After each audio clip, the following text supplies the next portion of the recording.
Hey, what's up guys? This is Astranox. Balance Adjustment Preview. This will be implemented in the game on the 8th of October. Man, there's some interesting stuff in there, and I'm very hyped about the hero getting buffed. Let's look at the list. Let's look at the list of heroes who are getting buffed. Unfortunately, Haste is not here. My boy Haste, I want to showcase him when he gets buffed. Maybe it takes so long, I'm going to have to showcase him before he even gets a buff. But yeah, we don't have LENA as well getting a buff. No exclusive equipment for her. We'll just have to wait, guys. That's unfortunate, but that's the way it is. So Silverblade Aromanta, she's getting buffed. And I wish I had her, but that's a pretty solid buff that she's getting, in my opinion. Kise, I showcased her. She was buffed already before. And I'm enjoying using Kise. She's very strong, actually. Very, very strong. Her damage, if you haven't seen my showcase yet, check it out, man. Her damage is just next level. And she's getting buffed. Like, are you kidding?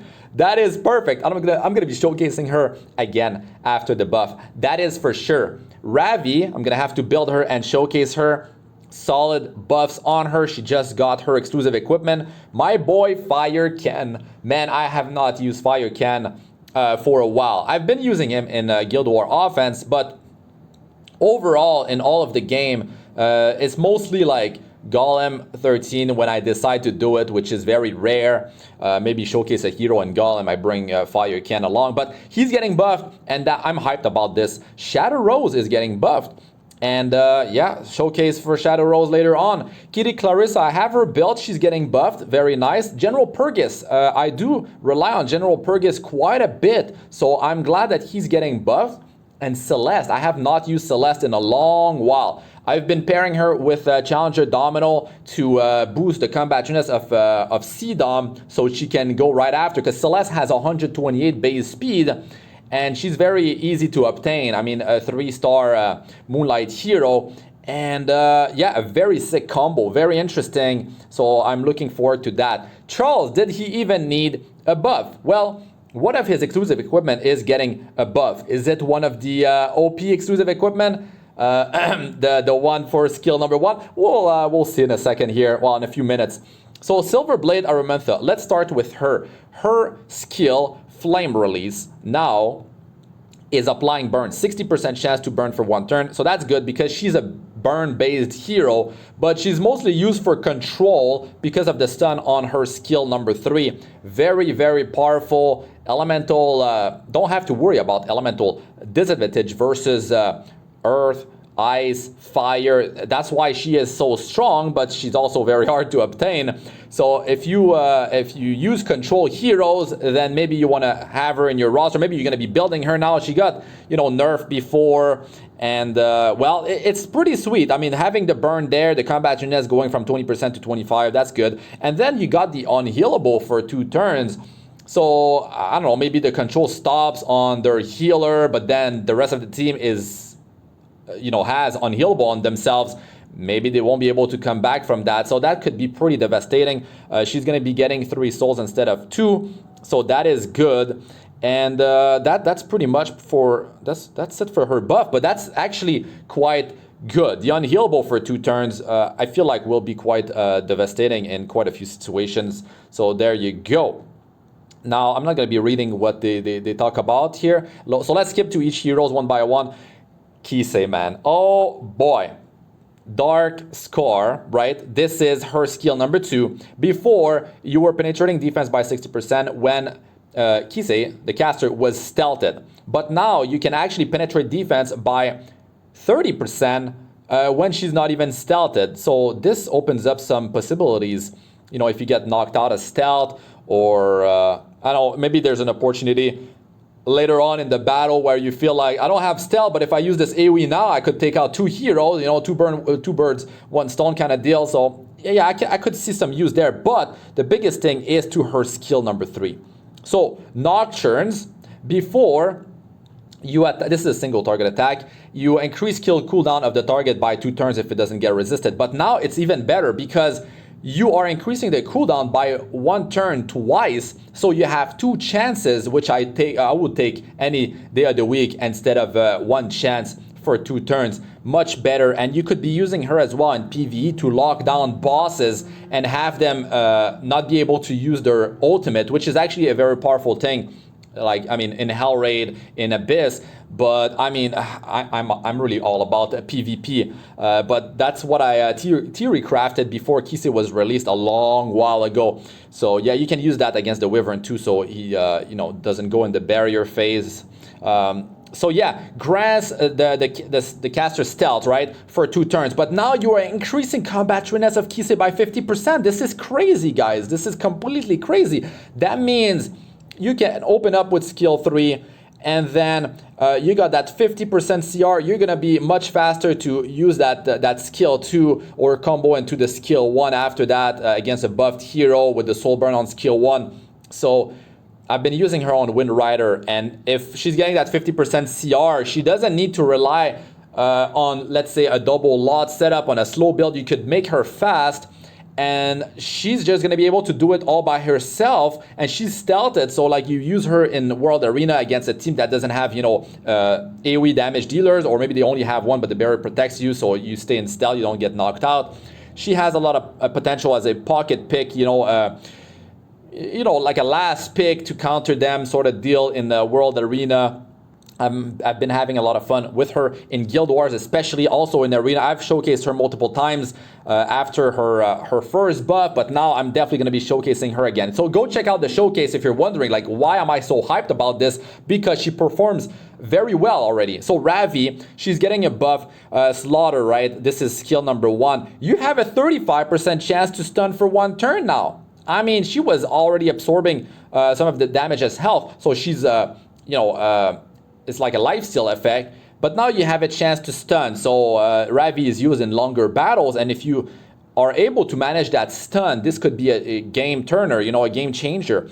And Demon's Blood, this is the passive of Ravi, increases the caster's attack by 15% like before, but now she's getting effectiveness increased by 10%, and it stacks 5 times. So you're going to be getting 50% effectiveness after this is stacked up, which is going to be easier for you to build up your effectiveness to land the stun, or the stun, you know, on the skill number 3 and the CR pushback. Very, very strong, actually. Like, after getting her exclusive equipment, we're already seeing Fire Ravi in the meta. Like, she's not so popular, but she is definitely quite strong, even though not so many players use her. In World Arena, she can definitely do very well in certain situations. Of course, you're not going to be bringing her against a bunch of ice heroes. In Guild Wars, even in, I think in the arena offense, you could definitely use her as well. I mean, the battles might be longer. It depends how you build your Ravi, but yeah, Guild Wars, you can definitely use her on offense very effectively. My boy Fire Can, so the buffs that are happening to him are actually for his 3 skills. So that's pretty insane right there. Skill number 1 is getting its chance to decrease defense for 2 turns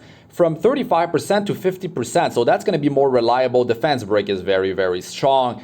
So you guys know about that.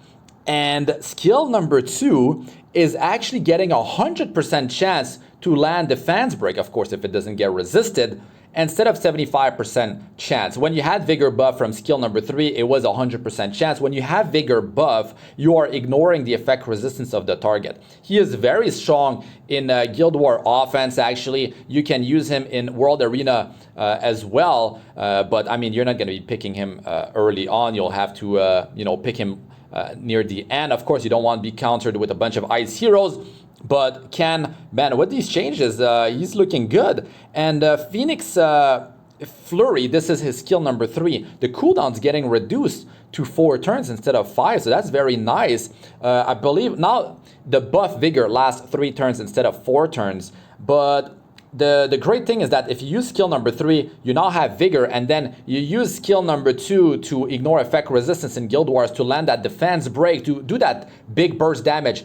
When you soul burn, you are getting an extra turn, so you can use skill number 2 into skill number 3. I think maybe skill number 3 might be up. Like just before Vigor expires, you could pull it off, or you can do skill 2 into skill 1. So that's a lot of burst damage when you have defense break. Very, very powerful. So yeah, I do love these changes. The fighting spirit, only 80 that will be consumed instead of 100. So that's good because you are not getting 15 fighting spirit after using Phoenix Flurry anymore. So they had to do that. But I would take that. I much prefer to take that over, getting 15 fighting spirit. Very nice. Definitely gonna see some more play. I'll try to showcase him, maybe not on my main YouTube channel, maybe on Astranox Gameplay, my second Epic 7 YouTube channel, where I do Guild Wars, World Arena. So yeah. Okay, Shadow Rose, she is getting different buffs. So the Spear of Darkness, right, which is her skill number 2, she's got the Soul Burn that cooldown reduced by 2 turns. This is actually insane because that skill has 3-turn cooldown. So this dispels 1 buff and then apply defense break for 2 turns. And she's getting effectiveness buff for 2 turns after using skill number 3. So effectiveness is going to be increased by, is it 50% or 60% the buff? It's like Mercenary Helga, but that's team-wide. This is only for herself. The damage dealt increases for her skill number 3. So that's cool. I don't know how much it's going to get increased by, but quite interesting. So getting that effectiveness buff will allow her to, it will be, I wonder, the effectiveness buff must be happening after she does the attack, because if it's before, that is really, really good. But I'm pretty sure it's after because it's at the end of the text, and that's usually how it works in the game, though. That's the thing. So yes, very nice that the Soul Burn on skill 2 is there. 10 souls only, and you can basically use skill 3 non-stop, which is very dangerous, man. Like those, that dispel of 1 buff plus the defense break for 2 turns is actually very, very dangerous. And yeah, I want to build her and showcase her later down the line for sure. Interesting. Kitty Clarissa, she is going to ignore effect resistance with her skill number 2 instead of increased damage dealt. Who cares about that? Ignore effect resistance, of course, is very powerful. That's why it needs to cost 20 souls. So this is for her skill number 2, like I said. And what it does is after skill ups, you have 80% chance to decrease buff duration by 2 turns and make them unhealable for 2 turns. If you have the buff Loveliness from skill number 3, then it goes up after skill up to 100% chance. So the part that reduces the buff duration by 2 turns can be resisted, and applying the unhealable can be resisted as well. So this is actually a very strong buff for her with the ignore effect resistance. We all know about having to deal with effect resistance, so she doesn't need to actually build effectiveness, so she's going to be easier to build. Very, very nice buff for Kitty Clarissa, so she's going to be seeing more play, that's for sure. General Purgus, what is he getting? Well, he's actually only getting damage increase, but that is really cool because all his stuff, all his skill 1 and 3 didn't scale based on his max health, or if it did, it wasn't much at all. I think it only scaled based on his attack, unfortunately.